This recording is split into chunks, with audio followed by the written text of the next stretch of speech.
सबको लगता है। दिसंबर का महीना था। कश्मीर की हाड़ कपाती ठंड में स्विट्जरलैंड का आनंद लेने के लिए नवविवाहित जोड़ा आरव और अनाया हनीमून पर आया था। हाथों में हाथ डालकर दोनों पहाड़ों के बीच चल रहे थे। चारों ओर बर्फ से ढकी घाटियां और उनके बीच घूम रहे इक्के दुक्के लोग। ऐसा लगता था वो किसी और ही दुनिया में आए हो। ठंड के मौसम में सैलानियों की कमी के कारण हर तरफ शांति और सन्नाटा महसूस हो रहा था। कम ऑन यार, इतनी ठंड में दिल्ली में ही हाथ पैर जम जा रहे थे। पता नहीं तुम्हें क्या सूझी यहाँ कश्मीर में आने की। मेरा तो पूरा शरीर सुन्न हो रहा है। पागल हो तुम सच में। तुमसे शादी की है, नॉर्मल कैसे हो सकती हूँ? तुम्हें झेलना किसी नॉर्मल इंसान के बस की बात है क्या? जब से कश्मीर आए हो कंप्लेन ही कर रहे हो। देखो तो मैं तुम्हें लेकर कहाँ आई हूँ। महसूस करो इस जगह को। हिंदुस्तान का स्वर्ग क्यों कहते हैं। मैं तो बस यहीं रह जाना चाहती हूँ, इन्हीं बर्फ के पहाड़ों के साथ, हमेशा हमेशा के लिए। कौन वापस जाना चाहता है यार दिल्ली के पोल्यूशन और गाड़ियों के शोर में। ठीक है, फिर तुम्हें छोड़कर मैं वापस जा रहा हूँ, क्योंकि मैं यहाँ पर 1-2 दिन और रहा तो सच में इन पहाड़ों की तरह जम जाऊंगा। अनाया बर्फ के गोले बनाकर आरव की तरफ उछाल रही थी और आरव ठंड में सिकुड़ते हुए किसी तरह उन बर्फ के गोले से बचने की कोशिश कर रहा था। अनाया अचानक रुकी। ताजी गिरी बर्फ की परत के नीचे से एक लाल रंग का खूबसूरत कश्मीरी दुपट्टा दिखाई दे रहा था। आरव, ये देखो। अनाया ने उस दुपट्टे को खींचकर बर्फ से बाहर निकाला और एक टक सम्मोहित होकर उसे देखने लगी। अनाया को ऐसा लग रहा था जैसे उस दुपट्टे में कुछ अजीब सी बात है जो उसे उसकी ओर खींच रही है। कितना खूबसूरत है ना, देखो कैसा लग रहा है मुझ पर। इतना कहकर अनाया ने दुपट्टा अपने कंधे पर रख लिया।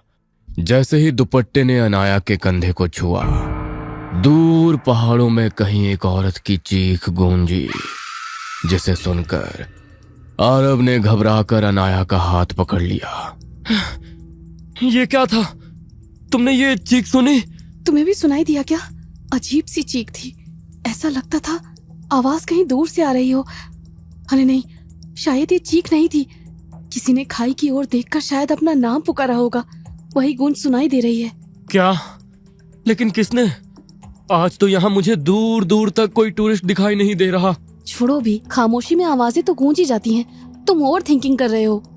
अनाया की बात मानकर वे आगे बढ़ गए, मगर दुपट्टा अनाया के कंधे पर ही रहा और ऐसे ही दिन ढलने तक वे घूमते रहे। शाम को होटल पहुंचकर अब मैं बहुत थक गया हूँ। ठंड से शरीर अकड़ा जा रहा है। चलो कॉफी पीते हैं। अब मैं ब्लैंकेट से 1 इंच भी हिलने वाला नहीं हूँ। मैं शावर लेकर आती हूँ। हॉट वाटर शावर के बाद कॉफी पीऊंगी। अनाया गुनगुनाते हुए आईने में देखकर अपने बाल सुखा रही थी।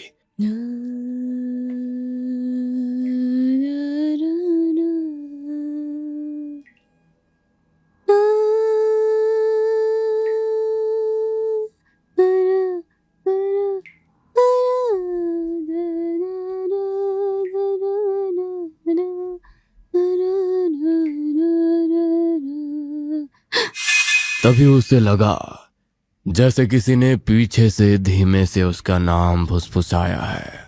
अनाया, वो मेरा दुपट्टा है। अनाया ने मुड़कर देखा। बाथरूम में कोई नहीं था।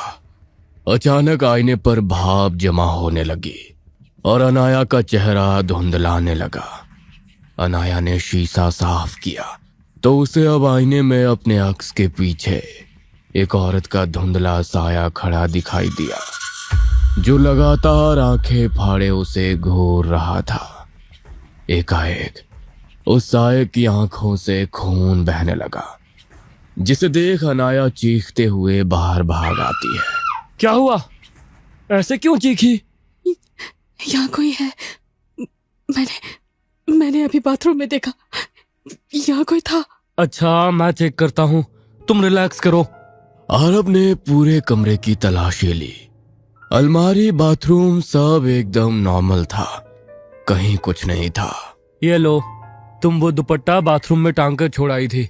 ड्रायर से बाल सुखाते समय शायद हवा में हिला होगा और तुम्हें वहम हो गया होगा। क्या? दुपट्टा? दुपट्टा तो मैं रूम में छोड़कर गई थी, मुझे अच्छी तरह याद है। ये यहाँ कैसे? कम ऑन, अब ये मत कहना कि अपने आप उड़कर तुम्हारे साथ नहाने बाथरूम में गया था ये।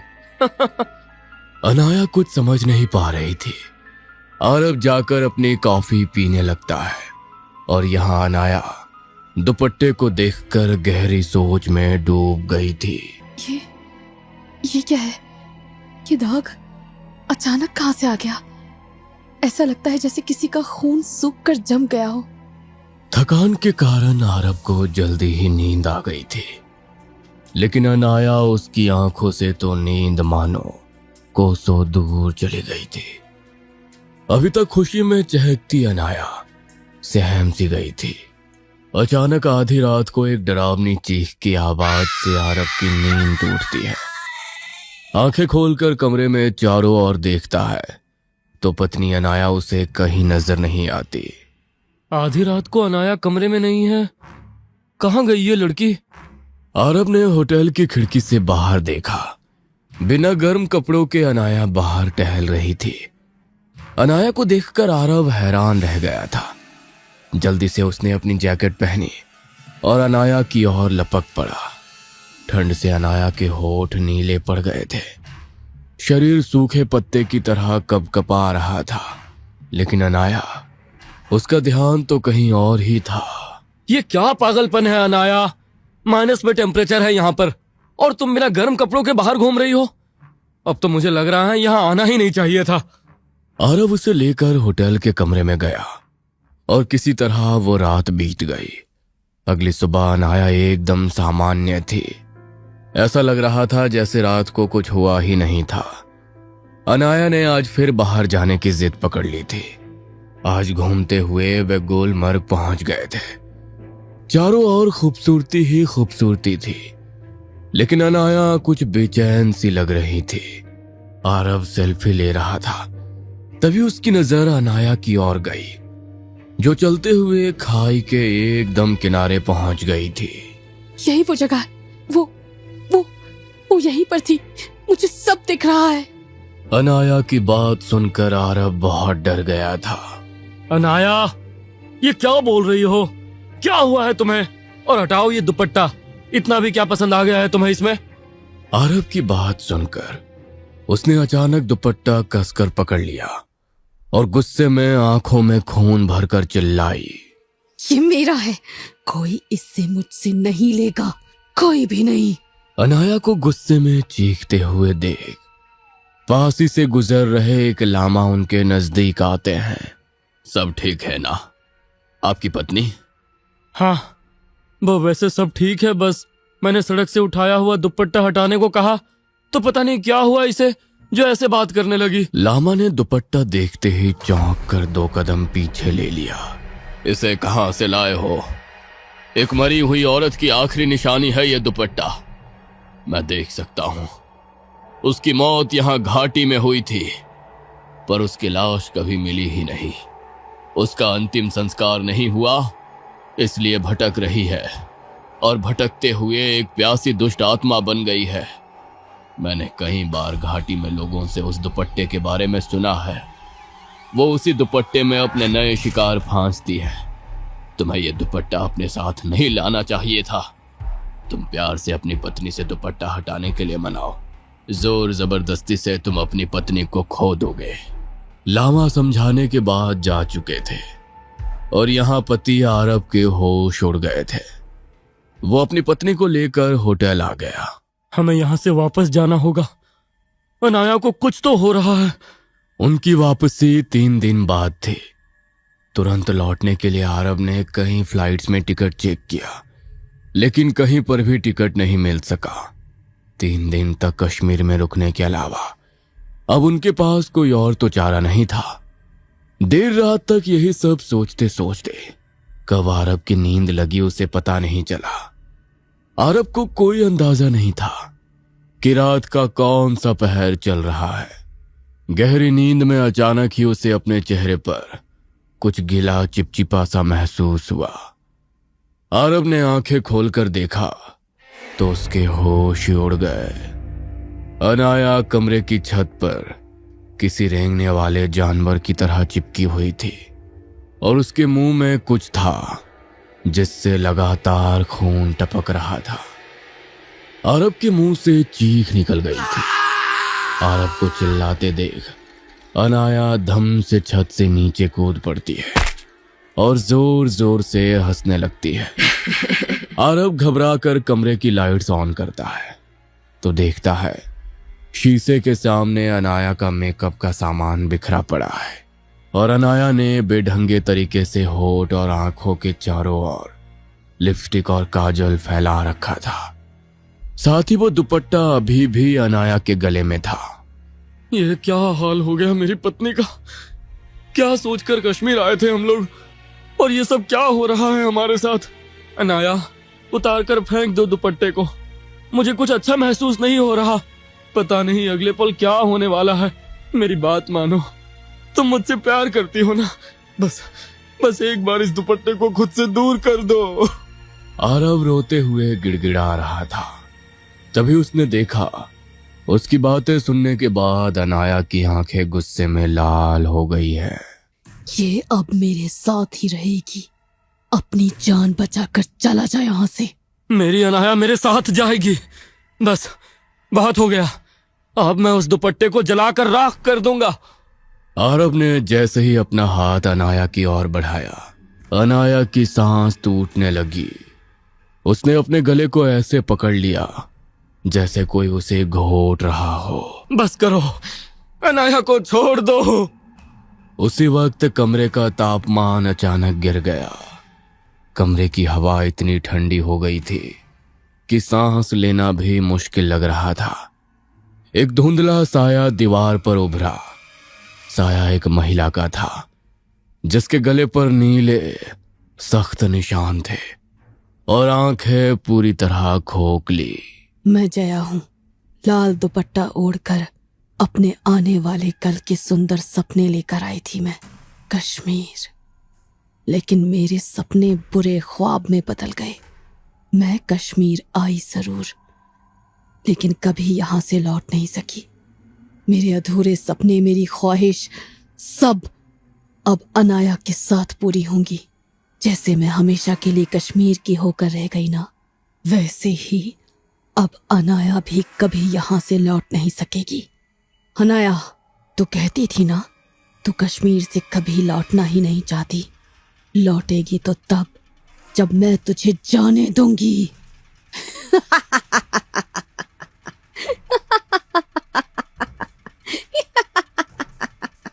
इससे पहले कि आरब कुछ समझता, अनाया का शरीर अचानक कमरे की बाहर की तरफ खींचने लगा। आरब भी उसके पीछे दौड़ पड़ा। अनाया अब होटल से निकलकर घाटी की ओर भाग रही थी, तेज, बहुत तेज। और आरब बदहवास उसे आवाज लगा रहा था। मैं क्या करूं भगवान?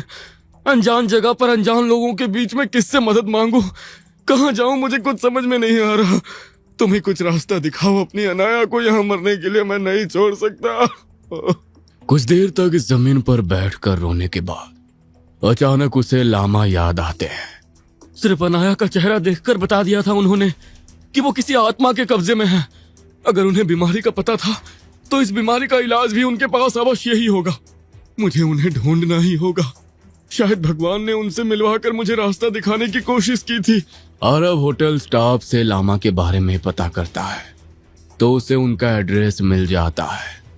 आरब रात में ही टैक्सी लेकर लामा के आश्रम की ओर निकल जाता है और वहां जाकर लामा को अपनी सारी परेशानी के बारे में बताता है। मुझे लगा था कि वो कोई शक्तिशाली आत्मा है, इतनी आसानी से तुम्हारी पत्नी का पीछा छोड़ेगी नहीं। क्या तुमने वो दुपट्टा हटाने की कोशिश की थी? दुपट्टे का नाम सुनते ही वो डरावने रूप में आ गई थी। वो आत्मा दुपट्टे को मेरी पत्नी से अलग नहीं होने देगी। पता नहीं किस हालत में होगी मेरी पत्नी। आप कुछ करिए ना। मुझसे जितना होगा मैं जरूर करूंगा। तुम निश्चिंत रहो। लामा ने अपने बुद्ध दृष्टि तरीके से कुछ मंत्र पढ़े और फिर एक नींबू निकालकर उसे हवा में छोड़ दिया। आरव के आश्चर्य का कोई ठिकाना नहीं रहा जब उसने देखा कि नींबू हवा में तैरते हुए लामा के चारों ओर चक्कर लगा रहा है। आरव के हाथ अपने आप श्रद्धा से जुड़ गए थे। कुछ देर तक लामा कुछ मंत्र उच्चारण करते रहते हैं और उसके बाद अचानक तेज हवाएं चलने लगती हैं। हवाएं इतनी तेज थीं कि लगता था ठंडक से शरीर काट डालेंगी, लेकिन लामा और आरव अपनी जगह से 1 इंच भी हिले नहीं और अपनी जगह पर बैठे रहे। कुछ देर बाद बिखरे बाल और डरावनी सूरत लिए अनाया वहां खड़ी नजर आती है, जो गुस्से में किसी जंगली जानवर की तरह गुर्रा रही थी। अनाया का शरीर किसी रबर की गुड़िया की तरह मुड़ने लगा और वो अपनी जगह पर ही हाथ और पैरों को मोड़कर उल्टी चलने लगती है। गुरुजी, मेरी पत्नी, वो मार डालेगी उसे। गुरुजी कुछ बोलते उससे पहले दुपट्टा हवा में लहराते हुए लामा की तरफ आता है और उनके गले में आकर लिपट जाता है। लामा की आंखें बाहर को आ गई थी। उनके लिए सांस लेना मुश्किल हो रहा था। फिर भी लामा मंत्र पढ़ते जाते हैं और किसी तरह अपने मंत्रों की शक्ति से दुपट्टे को गले से खींच लेते हैं।